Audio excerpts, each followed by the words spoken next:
Hello friends, welcome to UPSC AKHADA. This is the first video regarding Psychology Optional Mains 2022 solution. This video has question number 1 of paper 1, which consists of 5 questions of 10 marks each, and this is the mandatory question. So let's start with the question number 1.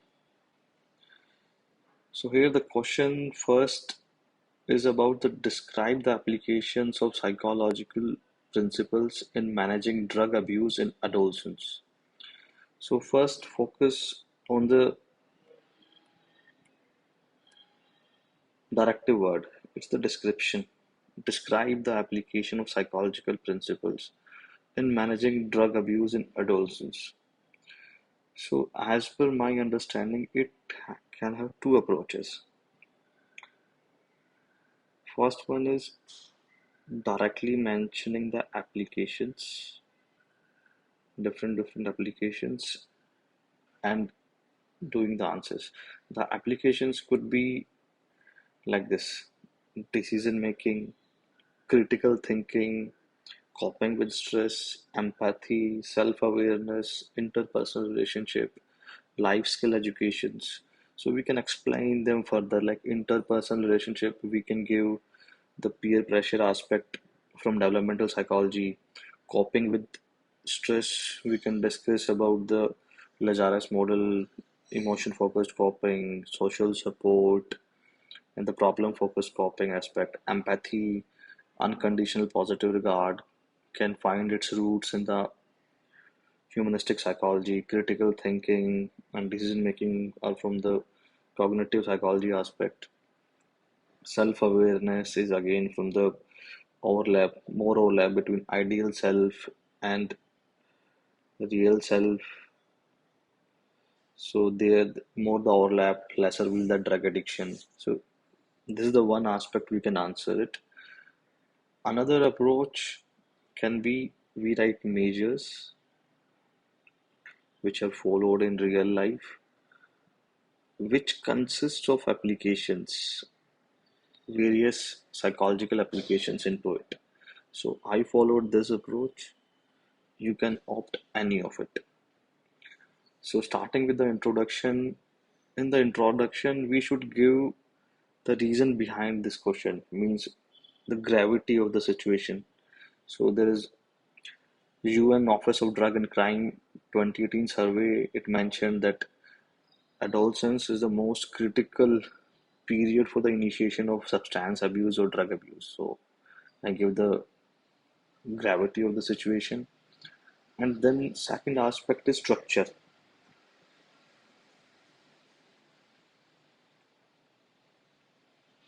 So I structured this answer in two aspects. One is prevention and one is cure. Because if we're going to adopt a strategy to prevent the substance abuse, first we should prevent, like the vulnerable adolescents population should be prevented from the substance abuse. And second one, who are already into it, they should be cured, or they should bring back to their normal life.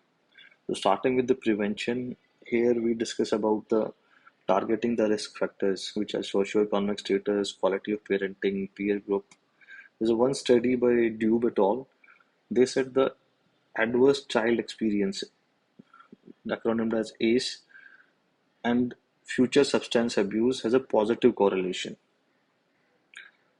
And this ACE could be abuse, neglect, substance abuse, criminality, etc. Same another study by Hawkins et al. Like risk factor at societal level and individual level. In societal levels, you talk about the various norms and laws which favors drug abuse and extreme poverty, some behavioral problem also. So these are aspects which positively correlate to the substance abuse of adolescents. So discussing the identifying risk factors, we can have two approaches for this. First one is family prevention program. It is a multi-dimensional family therapy. So see, these are the keywords we need to mention for the good answers. Like Multidimensional family therapy covers the aspect of family bonding, parenting skills, effective communication, which allows the effective coping and problem solving for the adolescents who is going through identity crisis, who needs some audience because they create their own imaginary audience. So that psychology knowledge you can use here in these majors. Next one is community and school prevention programs. It is about catch them young when they are about to enter in the in the adolescent stage. We interact with them from the school side or from the community as a whole. One example is a reconnecting youth in US program is there. So it is a very positive result. There is more or less 60% reduction in the hard drug use. So these real life examples also fetch you better marks. And the second aspect I was discussing about the cure of drug abuse, because in the cure I discuss about the issues कि adolescents अपने withdrawal symptoms को report नहीं करते हैं, they hide their substance abuse and keep using it even there are legal repercussions. So knowing these facts in the curative measures for adolescents, we should have different therapies. One is CBT. CBT is effective in the relapse, to prevent the relapse. The one is contingency management. So in contingency management, we reinforce the positive behaviors. We start with low cost incentives such as prize, cash vouchers. So the main goal of the contingency management to weaken the influence of reinforcement derived from using drugs. कि उनका जो reinforcement जो high उन्हें मिल रहा है drug से वो shift करना है other more positive things in life. And there's a 12-step facilitation therapy, which is very famous nowadays in US and Western Europe. So it is a 12-step program like Alcoholics Anonymous or Narcotics Anonymous. It is more about acceptance of the patient or the client that life has become unmanageable. First, he should accept that and go through the 12 steps to bring to leave the drugs and come back to the normal life. Eh, Instead of that, you can use the Prochaska's trans-theoretical model, which can also be written here. It's your choice. And the last one is the motivational enhancement therapy because initially the adolescents are ambivalent about going for therapy and quitting the drug use. So for this we have to give them some non-confrontational feedback, listen to them whatever they say. We should be empathetic with them and yet directive. Yes, we keep on listening, but we also keep feeding them the right way. So these are the different curative measures, and in the and in conclusion, you should give some steps or give some measures adopted by the government of India. So community-based peer-led intervention. This is a key word we should use in our answers. Under the National Action Plan for Drug Demand Reduction, is a positive step. You can end with this. So for this is the first answer. So in this I discussed with you how to understand the context, like including the keywords. And then I discuss about the introduction, telling about the gravity of the situation. Then in body part, I structured it in two aspects. One is preventive, one is curative, and also the keywords across the answer should be highlighted or underlined. And the last one is conclusion, which should be solution oriented, including the measures adopted by the government. So this is the first answer. Hope you get some sense in it. Moving further, 1B. Question is, what are values? And the strategies can be used in fostering the value of equality in early childhood. So it has two parts. First is what are values and what are the strategies. So simply what I try to here is in the first part is I simply defined it.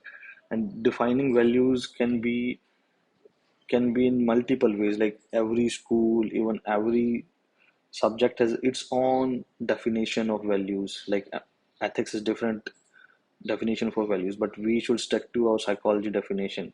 For example, I mentioned it as internal cognitive structures that guide our choice by giving a sense of basic principle of right and wrong. It includes the principle of right and wrongs. It includes a sense of priority and also a willingness to make meaning and see patterns. So it has three aspects, these cognitive structures is, which are principles, priorities, and willingness. So these are the three aspects in which our values are formed. I also wrote a definition from the American Psychology Association where it talks about the moral, social, aesthetic principles जो कि individual या society at large accept करती है जो कि good है, desirable और important है. So it is more simpler. You can write it. Then you can talk about the what are different types of values: universal, cultural, personal. So universal, brotherhood, non-violence. Cultural, it is uh, culture specific, social integration, collectivism. In West, it is individualism. Personal values is Nach, need for achievement, self-actualization, pro-social behavior. So these are the three different types. In addition, if you want, you can discuss about the nature of values given by Rockich. So it will also value add your answer. So next keyword is strategy. So next keyword strategy is which can be used in fostering value of equality in early childhood. So here the strategy is the keyword, like how you inculcate the value of equality in the child. So for that, I started with the quote given by Skinner: "Give me a child, I will shape him into anything." So you can use quotes also. This is the another aspect we came to know that we can use quotes in our answers which are relevant to the context. So he just wanted to convey key value. If you give them good positive values, he will be a good citizen in future. So fostering values or value of equality in a child or family settings, starting high here strategies I again structured initially at the family level and then at the school level, because at least early childhood I consider to up to 5 to 6 years, so preschool can be there. So strategy I have for strategy there are four different strategies for family level. First is authoritative parenting style told by Baumrind. It should be gender neutral. Equality, the first and foremost aspect of equality is among the humans only. We should treat the fair sex at par with man, and there should be clear set of rules and norms in respecting diversity of society. Like we should reinforce the child as per the appropriate behaviors, and the rules are set. It should not be ambiguous. Otherwise, the children get confused and may not follow your guidelines or orders to be more appreciative for the diversity. The third aspect is be a role model. Bandura's social learning theory is there. So we should keep reinforcing the children by showing our behavior, which is gender neutral, which appreciates diversity, which brings equality with equity. Next aspect is storytelling, because we know that early childhood has a pre-conventional morality given by Kohlberg. So we should nourish this stage by telling them fables using Panchtantra, because they are very simple and very effective in making the early schemas of a children regarding the equality. So, and the last and the most effective one could be the behavior modification, shaping, and chaining on showing the appropriate behavior. It can also include the timeout or response cost. There are other behavior interventions also. And after that is school settings. So first going to the various strategies. Initially, teachers has a implicit or explicit biases against gender, ability, body type, physical appearance, socio-economic status, language status. Yes, there are a number of implicit and explicit biases. So teacher first know their biases and correct them. Then they should go for the following approaches. I'm discussing here, Superka, Athens, and Headstrong has given five basic approaches or strategies for the value education in school. That is inculcation, moral development, analysis, value clarification, action learning. So it is given in this table. So at preschool level, I think action learning is the most effective one because at this stage, the child learns by doing. So there should be personal and social actions based on their values of equality, being no, like they should understand they're the part of society, and we should use the methods like role playing, sensitivity activities, out of class activities, small group discussions, some projects, some skill practices in a group, which like jigsaw puzzle is a good example which can be used, which focus on the equality among the co-workers. The students are playing any game. So I also mentioned that action learning can be most effective. And the superordinate goal suggested by Sharing for All should be the Sabka Saath, Sabka Vikas, and Sabka Vishwas in action learning. So you might ask, can we use this GS knowledge or this cliche quotes in our psychology answers? Yeah, you should, because it's an exam for an administrator, not for a psychologist. So you are using your psychology knowledge to improve the society, and you are mentioning it. So I think it's a good approach. So please do that. So in this question, what we gained is that first question, what? So the what directive word should directly be attacked, explaining the value, types, and nature.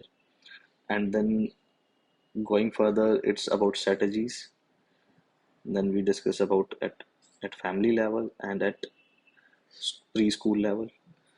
At family level, we have discussed three, four different aspects, and school level, we also have three, four different aspects, and then we discuss the most effective one.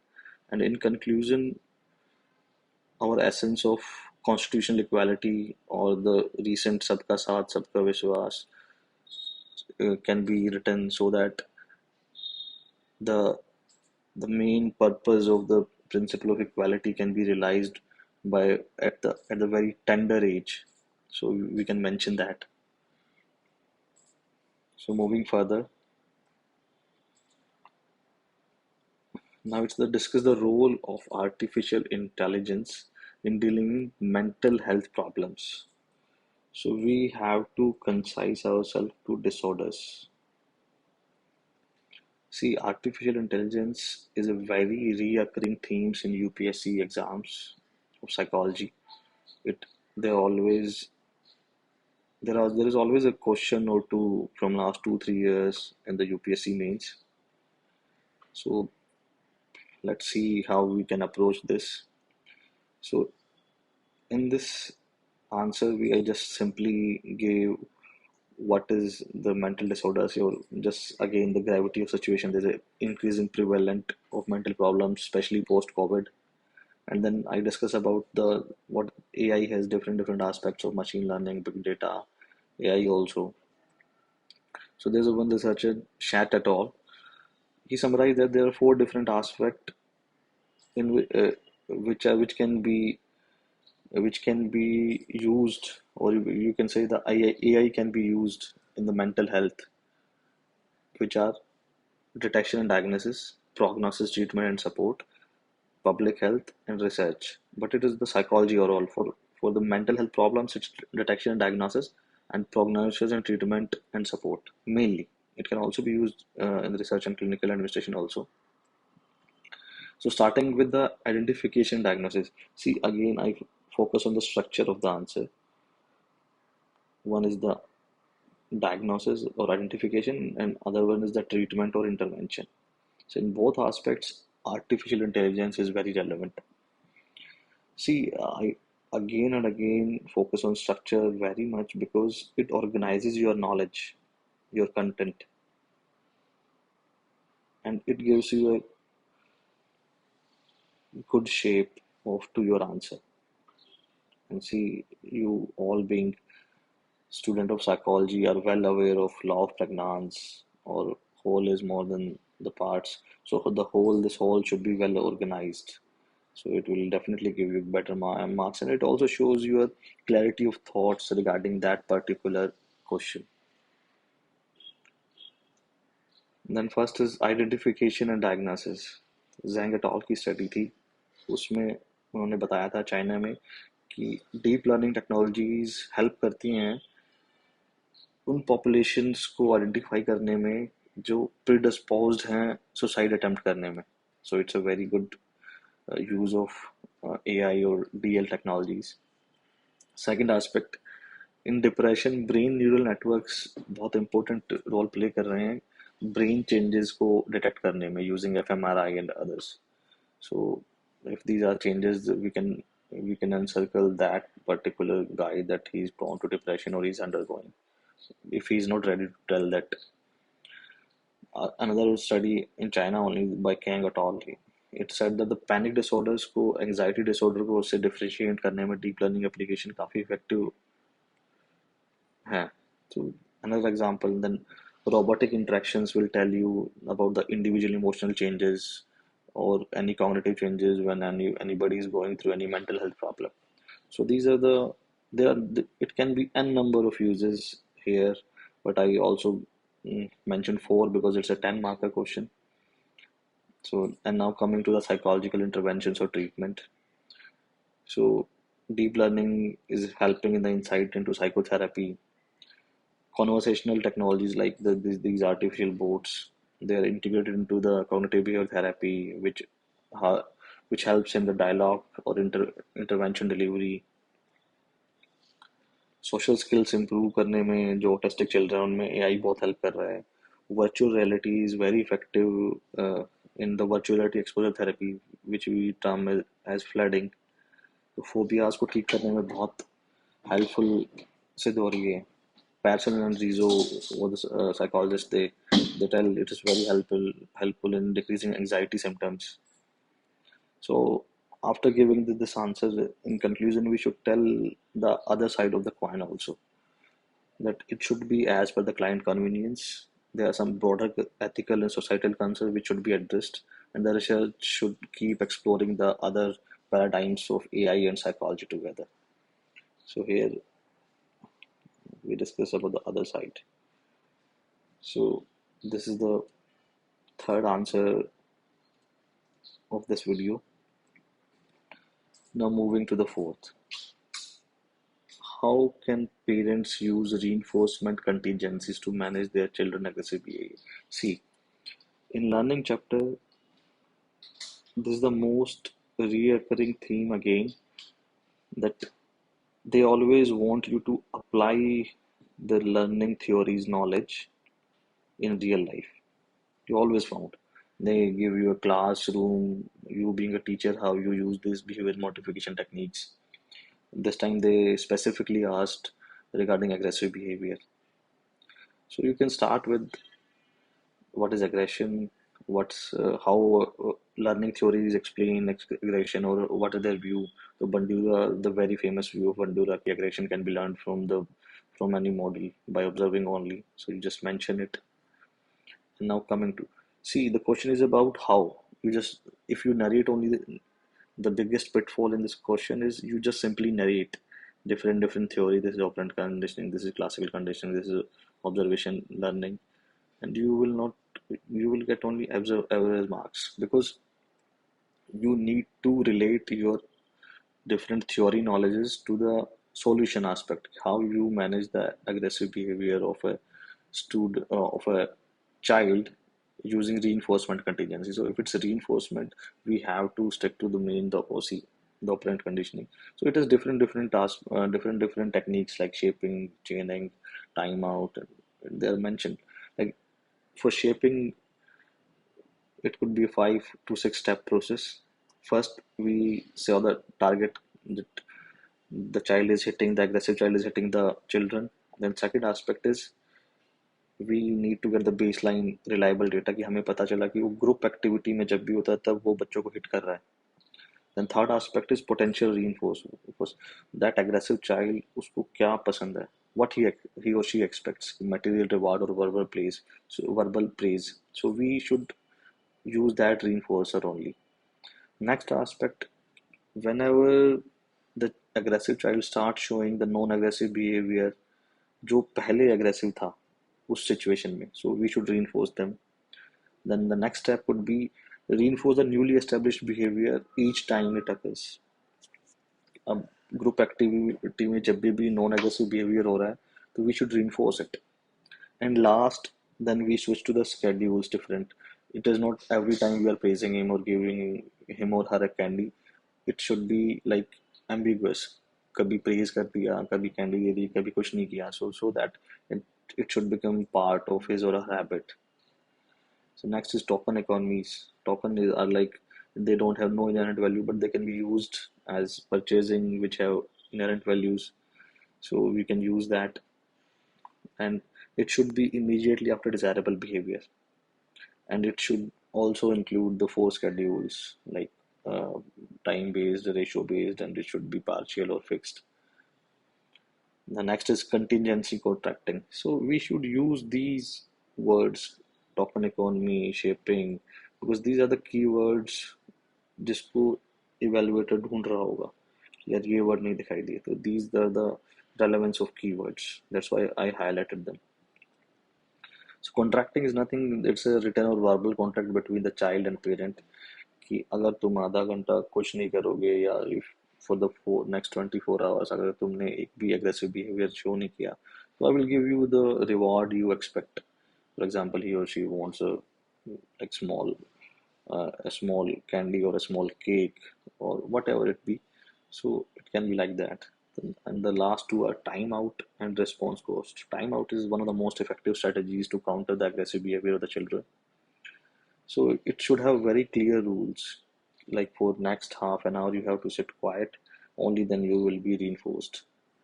And or in the meantime, if he or she helps you in your daily chores, he can be reinforced also. And the response course is the reverse of it. Whenever the child shows the aggressive behaviors, you take back some of the rewards. Like you give some 2 3 candies, you take back 2 or 3 candies back. So he should realize if whenever I do aggressive behavior, I am going to lose something. So these are different behavior modification can be used to modify the behavior of aggression amongst child. But Skinner and other behaviorists argued that it should be systematic. If we go by chance, then there are very less possibility they are going to bring any positive outcome. So in the conclusion, I put the question: they are they are effective only if we follow with them in a systematic manner. So again, in the answer, we started with the introduction, what is aggression, what is the take of aggression by the learning theorists. Then we come to the various strategies, and we take care of the how aspect कि shaping कैसे कम कर रहा है aggressive behaviour को, token economies कैसे कम कर रही है, कंटिजेंसी कॉन्ट्रैक्टिंग कैसे कम कर रही है. तो how aspect should be there in each and every modification technique. How so because this is the way we present our answers as per the context, and this is the best way to get the good marks or get the above average marks in your psychology optional. And coming to the last question is the illustrate the role of hypothesis testing in the psychological research. So here again the keyword is illustrate, means you have to have given example and explain with the help of that example that what is hypothesis and what is its role in in psychology. So I defined it, what is it, is a logical prediction of certain occurrences without the support of empirical confirmation or evidence. But when we collect data, analyze it, and then we come to a theory, then it will be empirically proved. So initially it is just a proposed fact. And then I give some examples of hypotheses in psychology: Carpenter-Wald hypothesis or Sapir-Whorf hypothesis. It's regarding language and thinking. This is regarding depth perception. So if you mention these keywords, you will get better marks.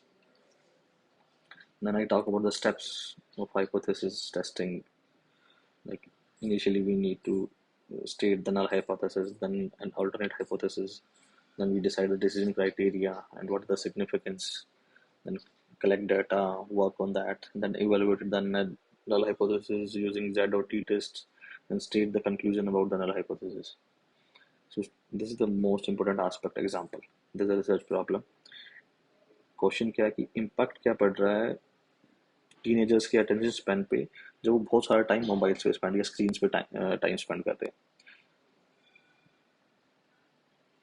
Alternative problem क्या है कि नहीं, कोई effect नहीं पड़ रहा, negative correlation है कि there is no such relation between the attention span and the mobile and on the screen time. And the last, we should always give the null hypothesis. There does not exist any correlation. ये तो कह रहा है कि negative, negative का means कि mobile से बढ़ रहा है, एंड इनका कहना है कि कोई there is no such relationship, exist ही नहीं करता. So with this example, we discuss the role. So hypothesis is a tentative statement. ठीक है, it helps us to focus on the problem. कि this is the problem on which we are going to do the whole experiment. Like in this, हमें data collect करना पड़ेगा, screen time कितना teenagers का और उनका average attention span क्या है. So we get our data variables कि हमें कौन सा data चाहिए. So we get the direction. So again, time saving है, means time effective है ये, because we are not searching, we are not going for the XYZ correlations, because we know what we need to do. So it increases our focus, it saves our time, it allows us to choose appropriate sample. For example, the adolescence age group hai, we need not to go for the old age or the children.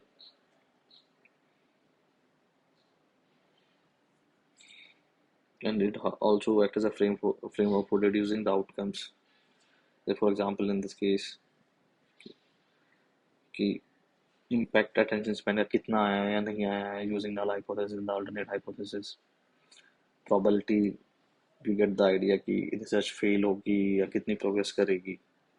For example, कि we are moving more towards null hypothesis after getting the regression analysis कि regression तो draw ही नहीं हो रहा है कोई भी, मतलब it's something like this, very hazy, like there is no regression line either positive or negative. So we are going towards null hypothesis, and our research is more or less, you can say, is not in the direction what we want to. It's not valid, you can say that. Again, the validity and reliability. So these are the different roles of hypothesis in research, in the experimental research of psychology. So by mentioning these 6-7 different points, you can conclude that hypotheses can never be proved or disapproved because they are proposed facts. They can be accepted or rejected by any investigators. Like, for example, I talk about the natural science example here. Like before Galileo, people used to say it's a flat world, but Galileo came and he proposed that no, Earth is round. But he didn't have any empirical evidence. But after with that technology comes in, so his hypothesis was proved that Earth is round. So this is the way people rejected or disapproved his hypothesis, but later it got approved. So this is the question 1. I discussed it. Hope you get some sense how to approach the answer writing in psychology. And at last, I have 2 programs for psychology mentorship and answer writing. One, the mentorship program is named at DISHA, and answer writing program is named at Parishram. Both are running in UPSC AKHADA. My last year success was Mr. Srinivas Sadi. He's ranked 310. Before Parishram, he had 210 marks in psychology, and this year he scored 266. So that's all for now. Thank you.